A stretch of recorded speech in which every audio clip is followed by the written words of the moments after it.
اور وہ قومیں جب ہی ترقی کرتی ہیں، اور وہ مساوات کی جو کیفیت میرے نبی صلی اللہ علیہ وسلم نے ڈالی، اس کی وجہ سے وہ قوم اس عرب جزیرہ عرب سے اٹھ کر اس نے ساری دنیا کے اندر اپنا علم، اپنی محبت اور اپنا پیغام پھیلایا۔ تو ہم بھی کوشش ہی کر سکتے ہیں، اس مثال کو اپنے سامنے رکھ کر کوشش ہی کر سکتے ہیں۔ پھر جس بڑے لیڈر کی تصویر یہاں لگی ہے، اس نے بھی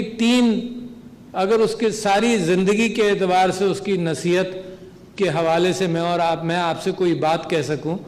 تو اس نے کہا کہ اتحاد رکھو اپنے درمیان، ایمان ہو تمہارا کسی چیز پر، ہے نا، قوم کے حوالے سے، پاکستان کے حوالے سے، اسلام کے حوالے سے، اور منظم ہو۔ میں آپ سے اس وجہ سے یہ گفتگو کرنا چاہتا ہوں کہ یہ جو تنظیم کا انہوں نے ذکر کیا، اور اس کے بعد ہم نے پاکستان کو کافی عرصے تک ایک بغیر تنظیم کے غیر منظم قوم بھی دیکھا، اور جب یہ کورونا شروع ہوا تو ٹیلی ویژن پر بھی آپ نے دیکھا ہوگا کہ بہت سارے لوگوں نے اخباروں کے اندر ایڈیٹوریلز لکھے، ٹیلی ویژن پر آ کر کہا کہ یہ قوم تو انڈسپلنڈ ہے،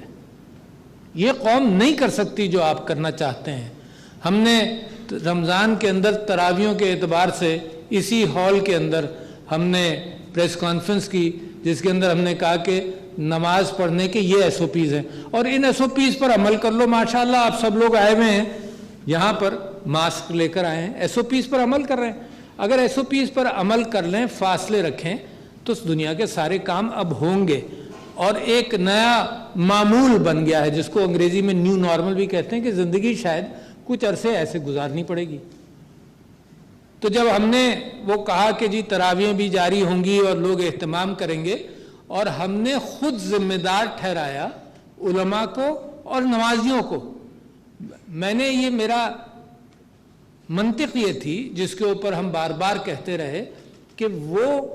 نماز پڑھنے والا جو وضو کرتا ہے، نماز پڑھنے جاتا ہے، مسجد میں جاتا ہے، تو بہت بڑا ڈسپلن اپنے اوپر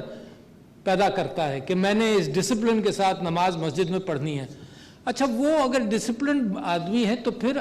تو اسی کو ذمہ دار ٹھہرایا جائے کہ تم معاشرے کی ذمہ داری لے کر مسجد میں جاؤ، اپنے بھائیوں کی صحت کی ذمہ داری لے کر مسجد میں جاؤ، اور تم ذمہ دار ہو۔ تو ان لوگوں نے کہا کہ جی یہ قوم نہیں کر سکتی۔ ایڈیٹوریل، جیسے میں نے آپ سے کہا، ایڈیٹوریلز نکلے اخباروں کے اندر، ٹی وی کے اوپر، کہ یہ کیا کر دیا، یہ دیوانگی ہے کہ قوم کے اوپر بھروسہ کیا جائے، اور سارے مسلم ممالک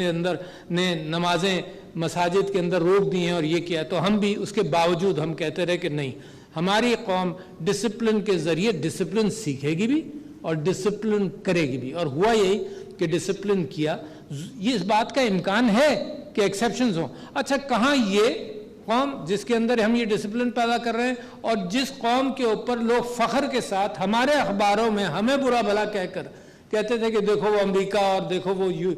یورپ، وہاں جا کر آپ دیکھ لیجئے، پڑھے لکھے ہوں، کوئی فرق نہیں پڑا جس طرح سے انہوں نے وائلیٹ کیے ہیں یہ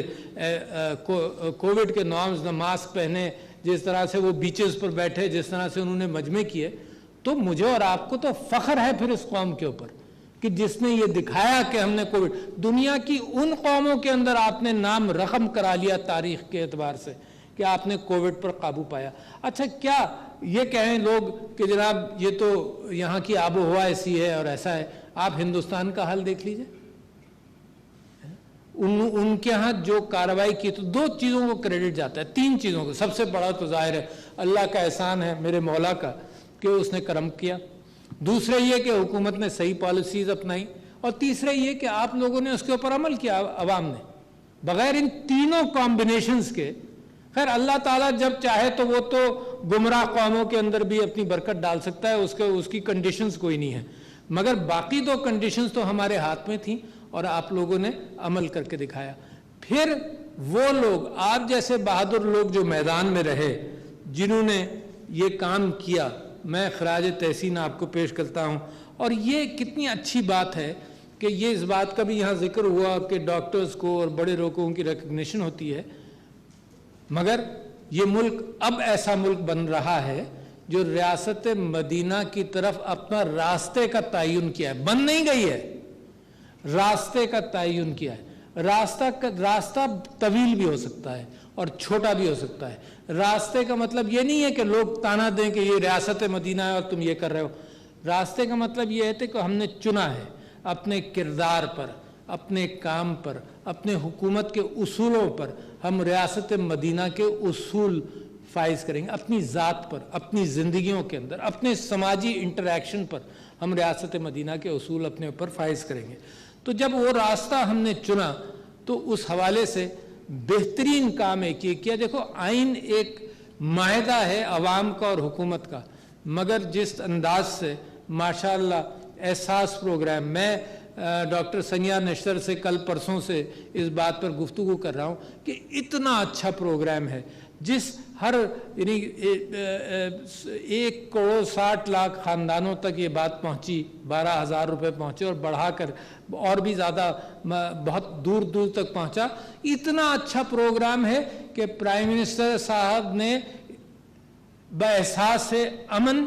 اور ہمدردی مودی صاحب سے کہا کہ دیکھو اگر کوئی چیز ہمارے یہاں سے لے سکتے ہو تو وہ احساس پروگرام لو، کہ کس طرح سے بڑے شفاف انداز کے ساتھ اتنے سارے خاندانوں کو آپ نے 1,60,00,000 خاندانوں تک آپ نے ڈائریکٹ کیش پہنچایا اور لوگوں کی مدد کی کووڈ کے دوران۔ اچھا یہ کیا ہوتا ہے؟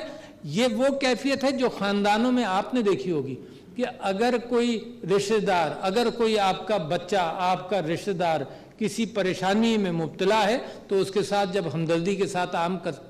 کام کرتے ہیں تو ایک یکجہتی کی کیفیت پیدا ہوتی ہے۔ تو میں سمجھتا ہوں کہ یہ سارا کام جو ہے اس نے یکجہتی کی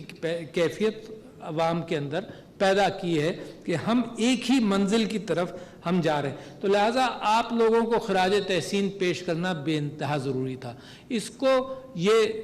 لو پیڈ سٹاف ضرور ہے مگر نچلا طبقہ نہیں ہے، کیونکہ دیکھو حضور اکرم صلی اللہ علیہ وسلم کی حدیث ہے کہ تقوی میں اپنے سے اوپر دیکھا کرو تاکہ تم سیکھو کہ بھئی یہ ہے زیادہ اللہ پر بھروسہ کرتا ہے، اللہ تقوی کہتے ہیں اللہ کا خوف ہو جس کو، یہ اللہ پر بھروسہ کرتا ہے، اللہ کا خوف، اس میں مجھے اپنے آپ کو اس کی طرح بنانا ہے۔ اور مال و دولت کے اعتبار سے نیچے دیکھو، کیوں؟ جس کے پاس مال و دولت ہے اس کی بہت ساری آزمائشیں ہیں۔ تو جب نیچے دیکھ کر کام کرو گے تو تمہیں اللہ کی نعمتوں کا احساس ہوگا، دوسرے کی پریشانی کا احساس ہوگا اور اس کو تم نیچے سے اٹھا رہے ہوگے۔ تو جو سکون اس کام میں ملتا ہے، تو لہٰذا میں سمجھتا ہوں کہ یہ نچلا طبقہ کہنا غلط ہے، یہ آپ اوپر کے طبقے سے آپ کا تعلق ہے خدمت کے اعتبار سے۔ آپ لو پیڈ ضرور ہیں مگر آپ ہائیلی سکلفل ہیں اور آپ کی خدمات چاہے جینیٹری کیوں نہ ہو، آپ کی خدمات، اور فخر ہے۔ میرے والد صاحب، میں کبھی کبھی یہ بات سناتا ہوں کہ میرے والد صاحب، اور انسان اگر انسان رہے نا تو لوگ اسی قدر کرتے ہیں۔ میرے والد صاحب جس دن کوئی جینیٹر نہیں آتا تھا کلینک میں تو پہلی منزل پر تھی تو وہ جھاڑو لے کر نیچے تک جھاڑو دے دیتے تھے۔ اچھا، اور پھر میں ان سے کہتا تھا آپ ڈاکٹر ہیں۔ جب میں ڈاکٹر بن کر آیا نا تو پھر میں نے کہا کہ یہ میں ان کو نہیں کرنے دوں گا، جیسے جو اولاد ہوتی نا وہ کہتی کہ میں یہ چھوٹا کام میں کروں گا ابا، اچھا، اور مجھے خود بھی شرم بھی آئے، سب کچھ آئے، مگر یہ کہ جھاڑو نیچے تک دی، کیوں شرم آئے؟ میرے نبی صلی اللہ علیہ وسلم سارا کام، سب یعنی گارا، وہ اینٹیں اٹھانا، سارا کام جب وہ کر سکتے ہیں تو میں تو ان کی خاک پا کی برابر بھی نہیں ہوں۔ تو کوئی اس میں نچلا یا اونچا کوئی کیفیت نہیں ہے۔ آپ کے اوپر ہمیں اتنا ہی فخر ہے جتنا اوروں پر ہے۔ آپ اس معاشرے کا بنیادی حصہ ہیں اور آپ کا شکریہ۔ یہ آج کی محفل صرف اس نیت سے کی تھی، اور آن عباس آپ بیت المال میں بہترین کام کر رہے ہیں ماشاءاللہ، very good, a young man doing a lot of good work, ماشاءاللہ بہت اچھے۔ تو میں یہ سمجھتا ہوں کہ یہ آپ نے موقع دیا ہم کو کہ ان سب کو بلا کر بھی اور قوم کو بھی ایک پیغام دیں کہ اصل ریاست مدینہ کا جو تصور، مساواتی تصور ہے، اس کی طرف ہم بار بار اپنے آپ کو یاد دلا کر آتے رہیں۔ تو آپ سب لوگوں کا شکریہ، قوم کی طرف سے شکریہ، میں اپنی طرف سے ذاتی نہیں دے رہا ہوں، یہ یہاں پر جس مقام پر آپ بیٹھے ہیں، یہ صدارت کا عہدہ جو میرے اوپر ذمہ داری کے طور پر ہے، یہ قوم کی طرف سے میں آپ لوگوں کا شکریہ ادا کرتا ہوں۔ کتنی آزمائشوں سے آپ گزرے ہوں گے، جو شہداء کی فیملیز ہیں، میں سمجھتا ہوں اللہ کا احسان ہے ہماری قوم پر کہ ایسے لوگ جو اپنی زندگی کو قربان بھی کر دیتے ہیں اس راستے پر، تو یہ صرف پاکستان میں پیدا ہوتے ہیں ایسے۔ میں آپ کو بتاؤں کیسے، کیوں؟ میں ہر شہید کو، فوجی شہید پچھلے دنوں جہاں بھی ہوئے، جب سے میں یہ آیا ہوں، ہر شہید کی فیملی کو کال کرتا ہوں، کیونکہ دور دور ہیں، میں جا نہیں سکتا، جہاں جا سکتا ہوں وہاں چلا بھی جاتا ہوں۔ جب کال کرتا ہوں تو کسی کا باپ ہوتا ہے، کسی کی بیوی ہوتی ہے شہید کی، کسی کا بھائی ہوتا ہے، تو میں ان سے شکریہ ادا کرتا ہوں اور تعزیت بھی کرتا ہوں۔ تعزیت کرتا ہوں تو میں ان سے یہ کہتا ہوں کہ دیکھیں مجھے افسوس ہے کہ آپ کو جدائی کا افسوس ہوگا، تو وہ کہتے ہیں ہمیں فخر ہے، ہمیں فخر ہے، ہم اللہ کا شکر ادا کرتے ہیں، برملا یہ کہتے ہیں، وداؤٹ ایکسیپشن کہتے ہیں کہ ہم اللہ کا شکر ادا کرتے ہیں۔ اور صدر صاحب میرے 2 بچے اور ہیں، اور ان کو بھی میں شہادت کے راستے پر ڈال رہا ہوں۔ ماں کہتی ہے صدر صاحب میرے بچے جب جوان ہوں گے تو میں بھی ان کو اسی راستے پر لگاؤں گی۔ تو میں آپ سے یہ کہتا ہوں کہ مجھے اتنا فخر ہوتا ہے اس قوم پر کہ دنیا کی کوئی قوم اس انداز سے اپنے قوم کی خدمت نہیں کرتی جس انداز سے ہمارے ہاں کے لوگ کرتے ہیں۔ یہ آپ کو معلوم ہے انڈیا میں تو شہادت کا کوئی لفظ ان کی زبان میں بھی نہیں تھا، تو انہوں نے شہادت ویسے ہی اڈاپٹ کر لی ہے۔ تو یہ جب تک مسلمان کا جذبہ رہے گا انشاءاللہ اس ملک پر کوئی کسی کی آنکھ نہیں اٹھ سکتی۔ اور جس طرح سے آپ نے خدمت کی ہے اور جس طرح سے کووڈ سے ہم گزرے ہیں، تو میں سمجھتا ہوں کہ یہ اللہ کا احسان ہے، حکومت کی پالیسی کا اس کے اوپر احسان ہے، آپ لوگوں نے اس پر عمل کیا اس کا احسان ہے، اور یہ ایک بہت بڑی جیت ہے، ایک طاقتور قوم بننے کے راستے پر ہم لگے ہوئے ہیں۔ بہت شکریہ خواتین و حضرات، السلام علیکم۔